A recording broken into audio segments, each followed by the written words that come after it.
할렐루야. 주님께서 우리와 같이 하십니다. 하나님이 함께 하시니 오늘도 우리에게 좋은 일이 있을 줄 믿습니다. 전도의 열매가 맺힐 줄 믿습니다. 오늘은 요한복음 4장 1절부터 42절까지 전체로 우리 같이 교독하겠습니다. 요한복음 4장 1절부터 42절까지 교독합니다. 제가 먼저 읽겠습니다. 예수께서 제자를 삼고 침례를 베푸시는 것이 요한보다 많다 하는 말을 바리새인들이 들은 줄을 주께서 아신지라.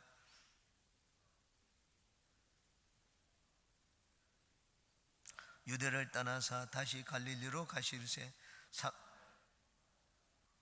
사마리아에 있는 수가라 하는 동네에 이르시니 야곱이 그 아들 요셉에게 준 땅이 가깝고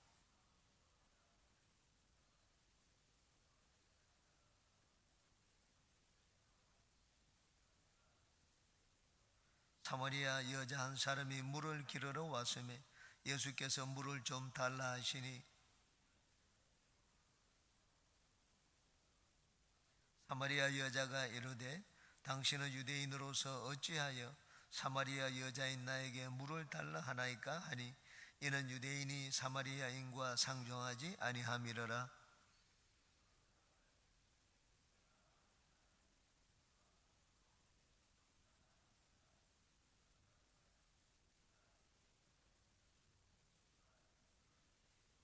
여자가 이르되 주여 물기를 그릇도 없고 이 우물은 깊은데 어디서 당신이 그 생수를 얻게 사옵나이까?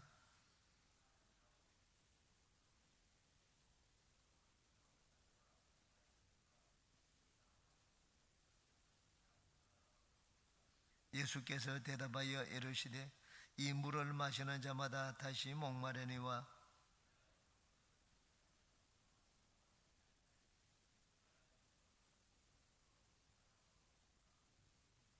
여자가 이르되 주여 그런 물을 내게 주사 목마르지도 않고 또 여기 물 기르러 오지도 않게 하옵소서. 여자가 대답하여 이르되 나는 남편이 없나이다. 예수께서 이르시되 네가 남편이 없다 하는 말이 옳도다.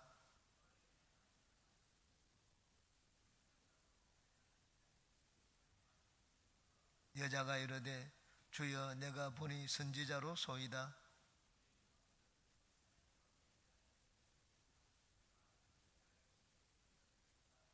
예수께서 이르시되 여자여 내 말을 믿으라.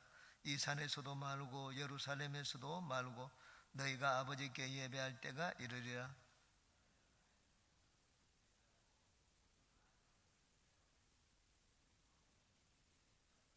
아버지께 참되게 예배하는 자들은 영과 진리로 예배할 때가 오나니 곧 이때라.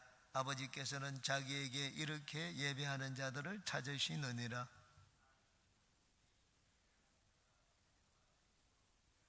여자가 이르되 메시아 곧 그리스도라 하는 이가 오실 줄을 내가 아노니 그가 오시면 모든 것을 우리에게 알려주시리이다. 이때 제자들이 돌아와서 예수께서 여자와 말씀하시는 것을 이상히 여겼으나 무엇을 구하시나이까 어찌하여 그와 말씀하시나이까 묻는 자가 없더라.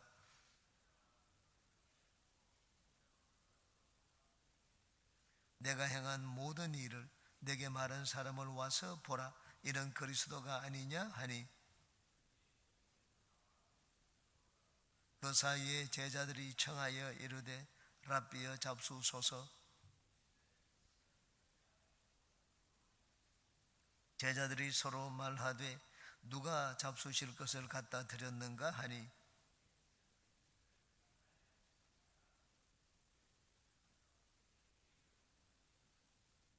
너희는 넉 달이 지나야 추수할 때가 이르겠다 하지 아니하느냐?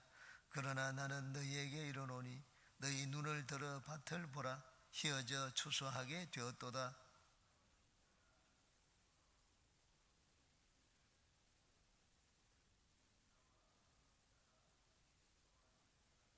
그런즉 한 사람이 심고 다른 사람이 거둔다 하는 말이 옳도다.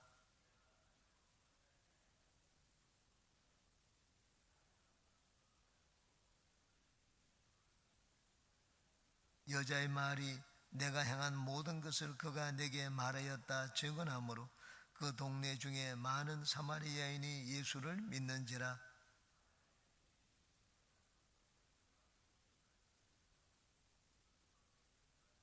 예수의 말씀으로 말미암아 믿는 자가 더욱 많아 그 여자에게 말하되 이제 우리가 믿는 것은 네 말로 인함이 아니니 이는 우리가 친히 듣고 그가 참으로 세상의 구주신 줄 알미라 하였더라.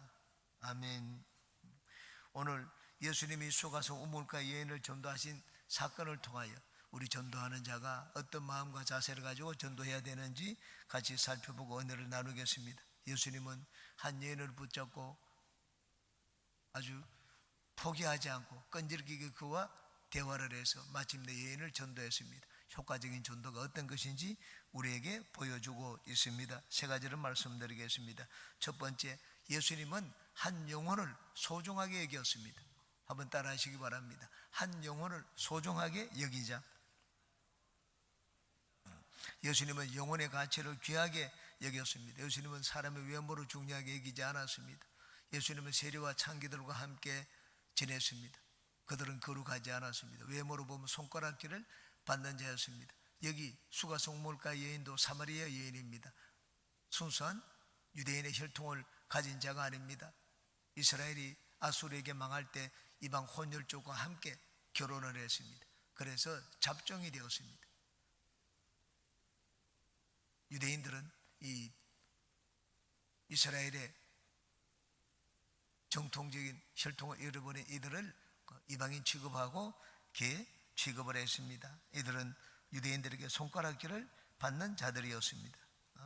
그렇지만은 예수님은 사마리아 지방을 지나가지고 가셨습니다. 특히 이 수가성 우물가 여인은 그 중에서도 더욱더 사람들에게 손가락질을 받는 자들이었습니다. 거룩한 자들이 아니었고 윤리적인 자가 아니었습니다. 남편을 5이나 갈아치운 자였습니다.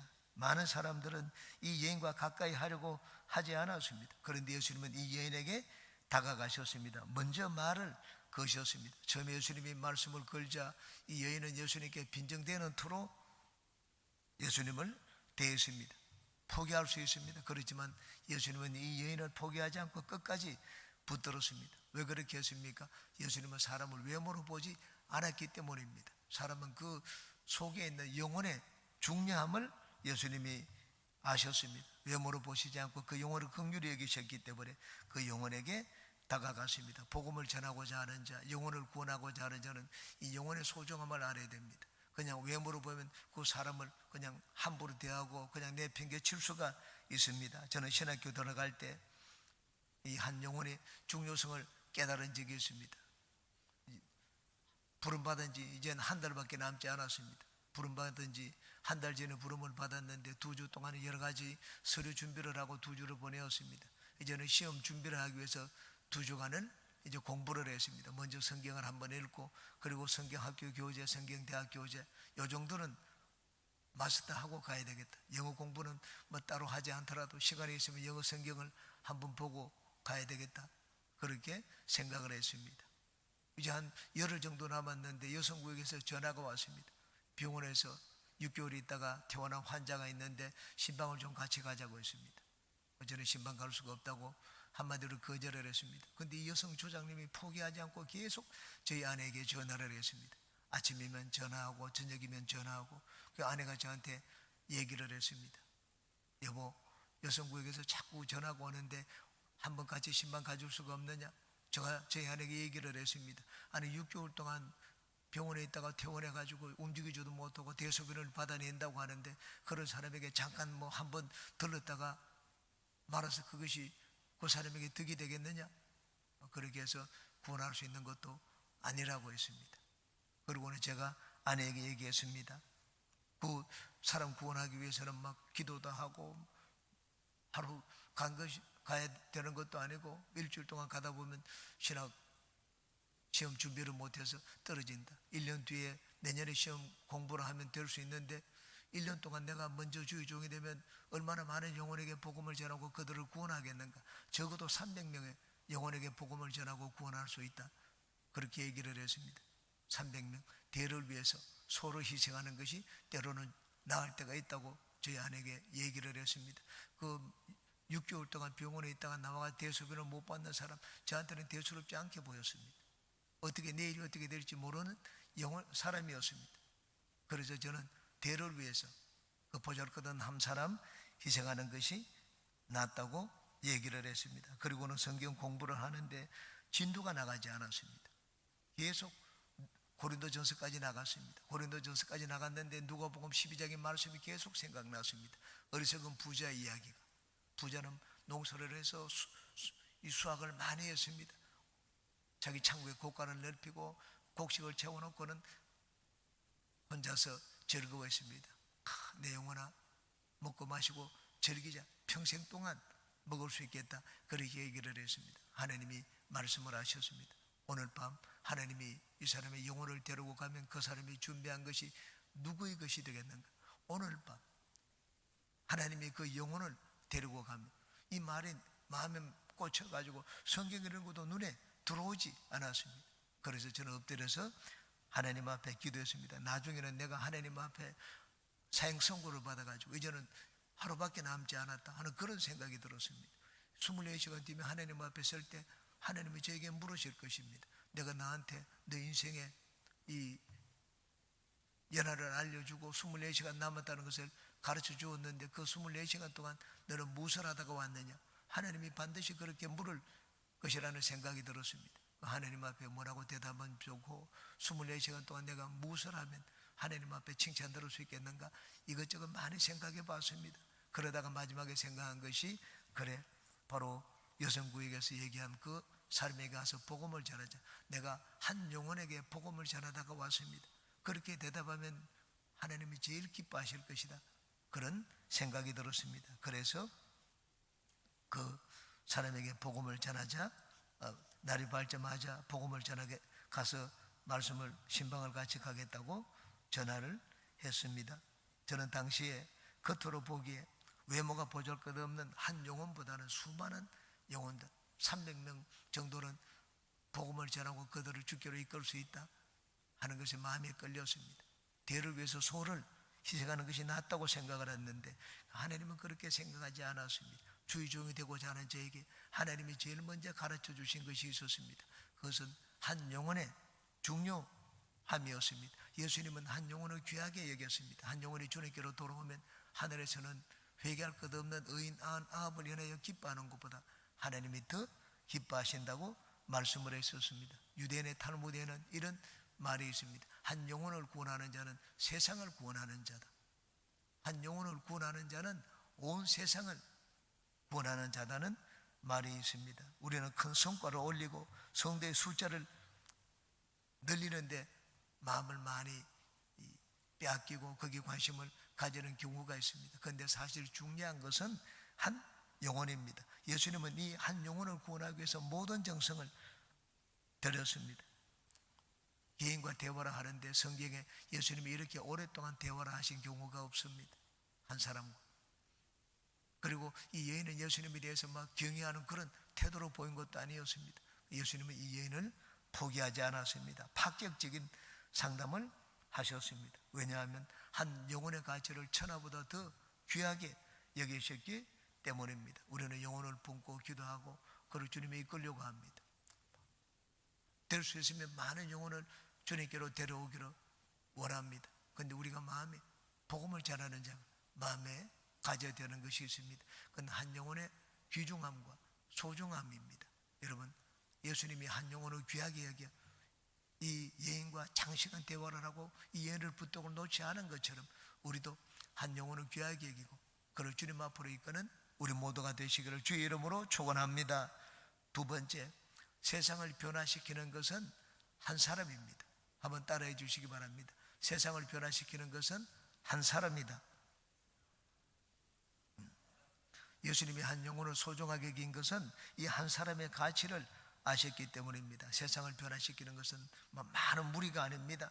많은 무리들이 모여서 큰 일을 하는 것이 아닙니다. 하나님 앞에 은혜를 입으면 그 은혜 입은 한 사람이 세상을 변화시킬 수가 있습니다. 큰 일을 이루는 것은 많은 것이 아닙니다. 아주 작은 것입니다. 예수님이 겨자씨 하늘의 비유를 들려주셨습니다. 겨자씨 하늘이 땅에 떨어져 썩으면 큰 나무가 되고 많은 열매를 맺는다. 새들이 거기 들어와서 깃든다고 했습니다. 겨자씨 하늘 보잘것없습니다. 그러나 많은 새들에게 먹을 것을 주고 많은 사람들이 그 밑에서 이제 보금자리를 찾게 됩니다. 한 사람의 힘은 아주 보잘것없어 보입니다. 그런데 은혜 받은 한 사람의 힘은 그렇지 않습니다. 그 영향력은 이루 말할 수가 없습니다. 하나님이 이스라엘을 애굽에서 이끌어내실 때 큰 많은 군대를 파송한 것이 아닙니다. 한 사람 모세를 보내었습니다. 은혜를 입은 모세를 보내었습니다. 모세가 300만 이스라엘 민족을 애굽에서 이끌어내었습니다.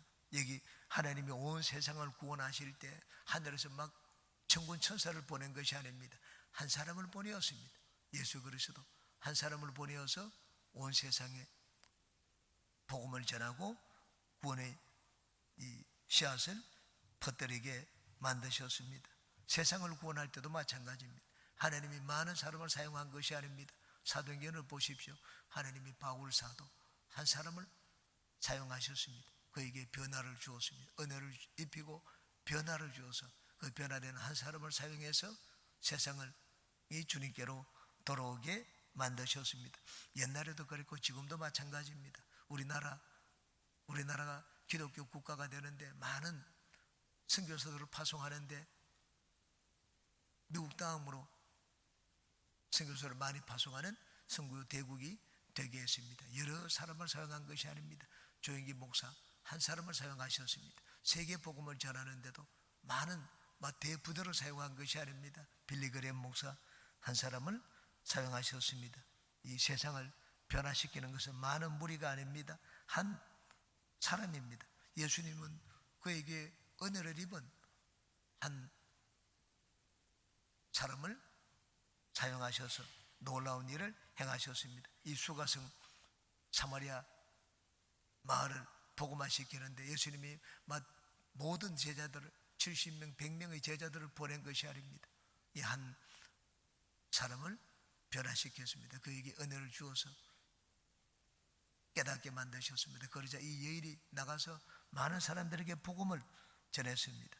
예수님은 은혜를 입은 한 사람이면 이 마을을 주님께로 이끄는데 충분하다고 생각을 했습니다. 과연 우물가 여인이 예수님을 믿게 되자 이 여인은 물동이를 부려두고 마을로 들어가서 복음을 전했습니다. 그러자 마을 사람들이 줄을 이어서 예수님께로 나왔습니다. 제가 브라질에 있을 때 이 물동이를 버려두고라는 책을 쓴 여인이 있었습니다. 하송리 집사라는 분입니다. 이분은 평소에 늘 자기 자신을 막 자랑스럽게 얘기했습니다. 이 우물가 여인은 남편을 5 갈아치웠지만 나는 목사를 4명이나 갈아치웠다. 멱살을 잡기도 하고 자기가 대단한 여인인 것을 보였습니다. 그러다가 이 여인이 새벽 예배 열심히 나오고 은혜를 입고 성령을 받고 변화가 되었습니다.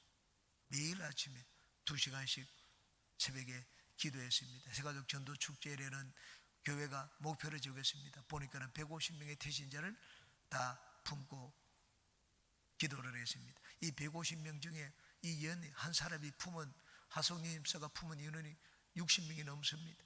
거의 절반 가까운 숫자를 이 한 여인이 품고 기도했습니다. 다른 사람은 이름을 적어내었지만 그렇게 많이 주님께로 이끌지를 못했습니다. 그런데 이 사람이 전도한 자는 계속하여 교회를 나오는 자가 되었습니다. 예수님은 한 영혼을 귀하게 여겼습니다. 그에게 관심을 가졌습니다. 왜냐하면 한 영혼의 중요성을 잘 아셨기 때문입니다. 한 영혼이 은혜를 입으면 그 사람이 세상을 바꿀 수 있다는 것을 알았습니다. 예수님이 여리고를 떠나서 예루살렘으로 가실 때 뻥 위에 올라가 있는 한 작은 사람을 보았습니다. 삭개오였습니다. 세리장이었습니다. 사람들은 그와 상종하지 않으려고 하는 자였습니다. 예수님이 삭개오를 보자 삭개오에 내려오느라 내가 오늘 너희 집에 유하여야 되겠다. 그렇게 말씀을 하셨습니다. 삭개오가 너무나 기뻐가지고 그냥 내려와서 예수님을 자기 집에 모셨습니다. 즉시로 주위 사람들이 수군거렸습니다. 아니 삭개오가 어떤 사람인데 예수님이 저 더러운 사람 집에 들어가려고 하느냐. 그 말을 듣자 삭개오가 즉시로 얘기했습니다. 내 재산의 절반을 나누어 가지고 사회에 환원하겠습니다. 그리고 내가 사람들 덩쳐먹은 것이 있으면 4배나 갚겠습니다. 놀라운 변화였습니다. 그 돈 많은 사람이 재산을 절반을 나누어주면 얼마나 많은 사람들의 구제를 행할 수가 있겠습니까? 예수님은 한 영혼의 중요성을 아셨습니다. 은혜를 입고 변화되면 그가 놀라운 일을 행할 수 있다는 것을 아셨습니다. 그래서 한 영혼을 가볍게 여기지를 않았습니다. 우리도 복음을 전할 때 이 한 영혼이 은혜를 입으면 놀라운 일을 행할 수 있다, 우리 강령을 변화시킬 수 있다 하는 그런 마음을 가지고 복음을 전하는 우리 모두가 되시기를 주님의 이름으로 축원합니다. 세 번째, 예수님은 주님을 믿을 수 있도록 여인에게 합당한 은혜를 베풀어 주셨습니다. 한번 따라해 주시기 바랍니다. 예수님은 각자에게 합당한 은혜를 베풀어 주신다. 저 사람에게 무슨 은혜를 베풀면 예수님을 믿을까? 우리는 잘 모릅니다. 그런데 예수님은 잘 아십니다. 예수님은 복음서에 많은 경우에 가서 복음을 전할 때 병을 고쳤습니다. 병을 고치고 복음을 전했습니다. 병 고침을 받은 자들이 전부 다 예수님 앞에 믿음을 고백을 했습니다. 그런데 여기에서는 예수님이 병을 고치지 않았습니다. 이 사마리아 성에는 병을 고쳤다는 기록, 이 말씀이 아주 한 군데도 나오지 않았습니다. 이 여인은 병 고침을 통하여 예수님께로 나오는 것이 아니라 자기의 이 부끄러운 수치심을 드러나고 난 다음에 예수님을 믿게 되었습니다. 너 남편 데려오느라. 네 남편이 없다는 말이 맞구나. 네가 5 남편과 살았지만 남편들을 버렸고 지금 같이 사는 자도 네 남편이 아니라고 하십니다. 얼마나 부끄러운 일입니까? 부끄럽기 때문에 사람이 모이는 곳에 모일 때 물을 기르러 오지를 못했습니다. 사람이 없을 때, 제일 더울 때, 사람이 찾지 않는 그때 나왔습니다. 부끄러웠습니다. 그런데 예수님이 이 여인의 부끄러운 삶을 드러내었습니다. 보통 사람 같으면 대들고 따지고 할 텐데 그렇지 않았습니다. 예수님은 우리 한 사람 한 사람을 잘 아십니다. 이 사람에게는 무엇이 필요하고 이 사람에게는 어떤 은혜를 베풀면 주님께 나올지를 잘 아십니다.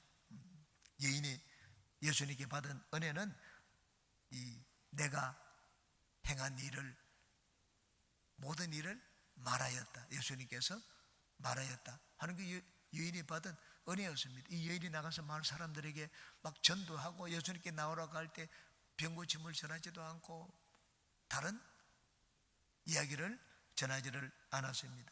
39절을 한번 보시기 바랍니다. 여자의 말이 내가 행한 모든 것을 그가 내게 말하였다 증언하므로 그 동네 중에 많은 사마리아인이 예수를 믿은지라. 이들이 다 예수님께로 나왔습니다. 무엇 때문에 나왔습니까? 여자가 가서 간증을 했습니다. 와봐라, 예수님을 만났다. 우리는 예수님을 만났다고 할 때 내 삶이 달라졌다, 자녀들이 잘 되었다, 병고침을 받았다, 이런 문제가 해결되었다, 그렇게 얘기를 합니다. 이 여인은 그렇지를 않았습니다. 내가 행한 모든 일을 나한테 말을 했다. 부끄러운 과거를 이 사람이 지적하더라, 그렇게 말씀을 했습니다. 예수님이 보통 때와는 다르게 이 여인에게 복음을 전했습니다. 저 사람에게 복음을 전하는데 저 사람이 주님께 나오는데 어떤 은혜가 필요할까 우리가 잘 모를 경우도 있습니다. 그런데 예수님은 잘 압니다. 우리가 성령을 의지하여 나가면 성령께서는 그 사람이 주님께 나오도록 합당한 은혜를 베풀어 주십니다. 내가 미리 막 계획하고 짜서 나갈 필요가 없습니다. 하나님은 그 사람에게 필요한 것이 무엇인지 잘 압니다. 제가 저희 친구 형을 전도할 때 일입니다. 한 달 동안 전도했습니다. 그러다가 이제 한 달 만에 약속을 받아내었습니다. 내가 교회 한번 나가주는 대신에 절대로 이제는 나한테 예수 믿으라는 얘기를 하지 않겠다. 2번 다시 그 얘기를 하지 않으면 내가 교회 한번 나가주겠다고 했습니다. 저는 받아내었습니다. 그리고는 기도했습니다. 하나님, 조영기 목사님의 설교가 좋기 때문에, 은혜스럽기 때문에 설교의 변화가 되게 해달라고 저는 기도했습니다. 설교의 변화가 되게 해달라고. 그리고는 같이 예배를 데리러 갔습니다. 예배를 드리고 집에 돌아오면서 택시를 타고 오면서 제가 물었습니다. 형님, 어떻습니까? 말씀의 은혜를 받았느냐? 그때는 이분이 얘기를 했습니다. 말씀의 은혜를 받은 것이 아니라 마지막에 조영기 목사님이 축도를 하는데 온몸에 소름이 끼치더라고 했습니다. 그리고는 여기 뭐가 있구나, 여기 있으면 내 속에 있는 속살거리는 귀신, 이 귀신이 쫓겨갈 것 같다 하는 그런 마음이 들었습니다. 저는 축도에 은혜를 입을 줄은 몰랐습니다. 말씀의 은혜를 입을 줄 알았는데 하나님은 그분에게 합당한 은혜를 주셨습니다. 저는 말씀의 은혜를 받았지 않느냐, 그것을 물었더니만 마지막 축도에 소름이 끼치더라. 그것 때문에 내가 다음 주에 또 와보겠다. 그 다음 한 달 뒤에는 제가 가자 말자 할 필요도 없었습니다. 형관아, 이제 나한테 오지 마라, 내가 스스로 가겠다. 얼마 뒤에 안양으로 이사가서 나중에는 구역장이 되었다는 말을 하는 것을 들었습니다. 하나님은 우리 각자에게 어떤 은혜가 필요한지를 잘 알고 계십니다. 우리가 하나님을 믿는데 반드시 병고침만이 은혜의 전부가 아닙니다. 수치를 드러내는 것, 그것이 이 여인에게는 은혜가 되었습니다. 우리가 복음을 전할 때 여러분, 나는 나가기만 하면 됩니다. 내가 발걸음을 옮기면 됩니다. 그 다음에 하나님이 다 알아서 하십니다. 우리는 영혼을 사랑해서 그 영혼을 건지기 위해서 나가서 복음을 전할 때 주님이 함께 하셔서 놀라운 은혜의 역사가 있기를 주의 이름으로 축원합니다. 기도하겠습니다. 좋으신 주님, 오늘도 우리는 하나님 앞에 주님처럼 한 영혼을 마침내 건지고 마는 그런 효과적인 전도자가 되기 위해서 주님께 나왔습니다. 복음을 전하는 열정 다하여 주시고 우리가 전하는 발걸음에 성령님 동행하여 주셔서 귀하고 많은 열매들을 맺게 도와주시옵소서. 예수님의 이름으로 기도합니다.